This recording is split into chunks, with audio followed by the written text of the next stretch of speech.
میرے شوق کی یہیں لاج رکھ، وہ جو دور ہے بہت دور ہے۔ یہ بھی ہو سکتا ہے کہ میری خاموشی تیری برسوں کی عبادت سے بھی افضل نکلے۔ کوچہ یار میں ہوگا کہیں مصروف طواف، دل اگر سینے میں ہوتا تو دھڑکتا ہوتا۔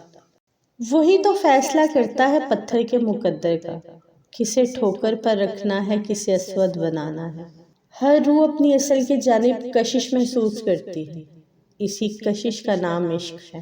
سجدوں کے بدلے بھی بشر فردوس چاہتا ہے، کتنا نادان ہے یہ، عشق میں بھی ہوش چاہتا ہے۔ بالآخر تھک ہار کے تسلیم ہم نے کیا، اپنے رب سے عشق سچا ہے، باقی سب افسانے ہیں۔ تیری رحمتوں پر منسخر ہے میرے ہر عمل کی قبولیت، نہ مجھے سلیقہ التجا نہ مجھے شعور نماز۔ کسی کو رب سے سب چاہیے، کسی کو رب سے بس رب چاہیے۔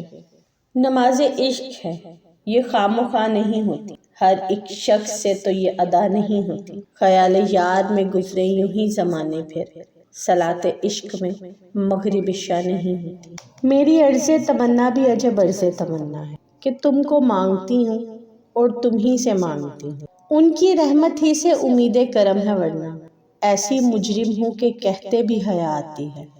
الہی عطا کر ایسا خوف جو نفس کو پاک کر دے، اور ایسی معرفت جو مجھ کو خاک کر دے۔ تم کو یہ ڈر ہے کہ خدا دیکھ رہا ہے، میری یہ لگن ہے کہ مجھے خدا دیکھتا رہے۔ اللہ والے انا والے نہیں ہوتے، اور انا والے اللہ والے نہیں ہوتے۔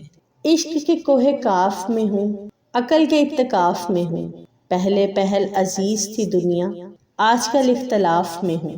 خاک سے دور کوئی اور مقام مانگتی ہے، روح تخلیق سے پہلے کا جہاں مانگتی ہے۔ عجیب حوصلہ دیکھا ہے عشق والوں نے، سبھی شکست سے آگے کی بات کرتے ہیں۔ کسی فقیر کی باتوں پہ تم ہنسا نہ کرو، یہ لوگ بخت سے آگے کی بات کرتے ہیں۔